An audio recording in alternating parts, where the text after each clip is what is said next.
In the lore of Ireland, omens of death manifest in spectral forms, most notably through banshees and the headless horsemen known as Dualhans.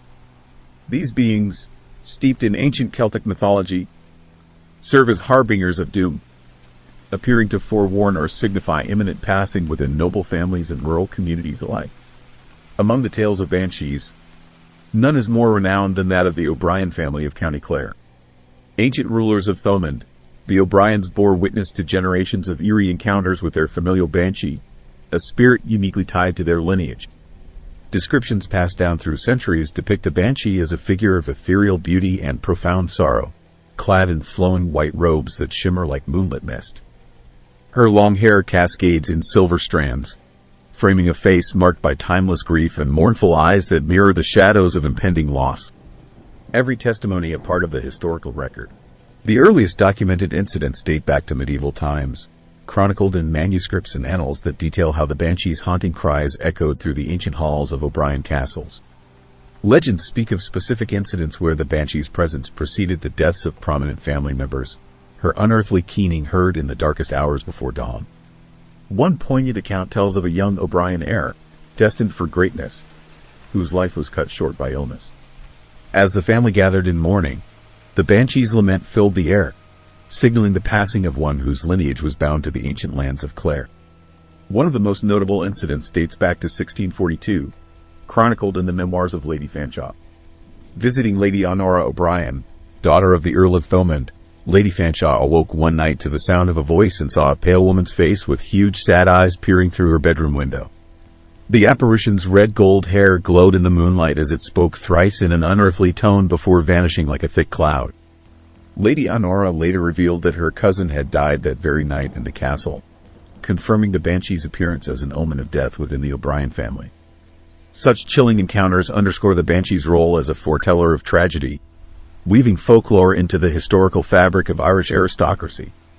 It was thought, after all, that a banshee was part and parcel to being part of the old Irish nobility. Just comes with the territory. But, just in case banshees weren't enough excitement for the Irish folk of old, Thomas Crofton Croker's Fairy Legends and Traditions of the South of Ireland chronicles encounters with another ominous omen, peculiar to Ireland, the Dualahan. Known as Gan Cian, or, without a head, the Dualahan rides forth on moonlit nights, a dark figure mounted on a black steed. Croker often included a bit of artistic license in his chronicles, but all his stories were based on authentic Irish folklore that he'd collected, outlining the true testimonies and beliefs of the historical Irish. He preserves two such chilling tales of encounters with this spectral entity, passed down through generations in oral tradition, likely originally related as truth. In one tale, a bride-to-be defies her mother's warning to avoid a desolate road where the Dualahan is said to appear. Ignoring the ominous tales of the headless horseman, she encounters the figure with a head resembling a grotesque amalgamation of a cream cheese and black puddings, its eyes fiery and mesmerizing. By sheer willpower, she avoids looking back, escaping unscathed from the malevolent presence.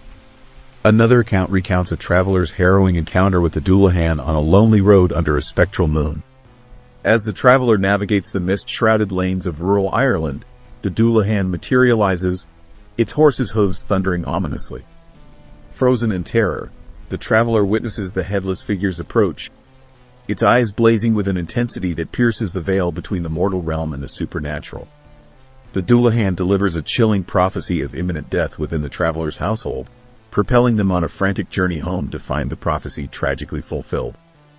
Croker also documented tales of the headless coach, another variant of the Dualahan legend. One compelling story concerns Hanlon's mill.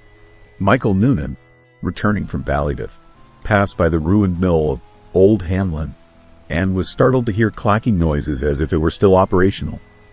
Meeting his neighbor Darby, Mick took over a horse and cart and, as he passed the River Aubeg, noticed the moon's reflection on a pool had disappeared. Turning, he saw a black coach drawn by 6 headless black horses, driven by a headless coachman in black. How was Mick astonished at finding, close alongside of the car, a great high black coach drawn by 6 black horses, with long black tails reaching almost down to the ground, and a coachman dressed all in black sitting up on the box. But what surprised Mick the most was that he could see no sign of a head either upon coachman or horses. The next morning, Mick learned that Master Rickson of Ballygiblin had died suddenly, confirming the legend that the headless coach foreshadowed imminent death. Another account of the Doolahans and their coach was communicated by a lady from Cork. They drive particularly hard wherever a death is going to take place. The people about here thought that the road would be completely worn out with their galloping before Mrs. Spears died. On the night the poor lady departed, they brought an immense procession with them, and instead of going up the road, as usual, they turned into Tivoli. The lodge people, according to their own account, were killed from them that night. The coachman has a most marvelously long whip, with which he can whip the eyes out of anyone, at any distance, that dares to look at him. I suppose the reason he is so incensed at being looked at is because he cannot return the compliment, upon the count of having no head. What a pity it is none but the Doolahans can go without their heads. Some people's heads would be no loss to them, or anyone else. Can't argue with that, I guess. So, we might as well just leave it at that. Well, those are the goods concerning the Banshees and Doolahans, as recorded by authentic Irish folklore.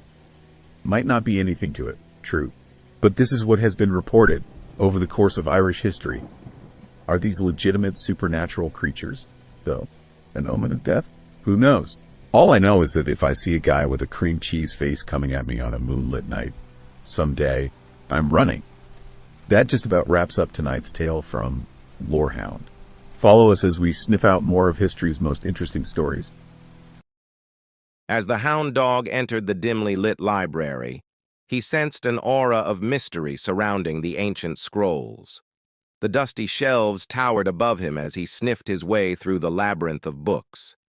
Suddenly, he picked up a scent and followed it to a secluded corner. With bated breath, he approached the shelf and pawed at the book, revealing the hidden scroll. As he rolled it out, he knew he had discovered a treasure worth protecting at all costs.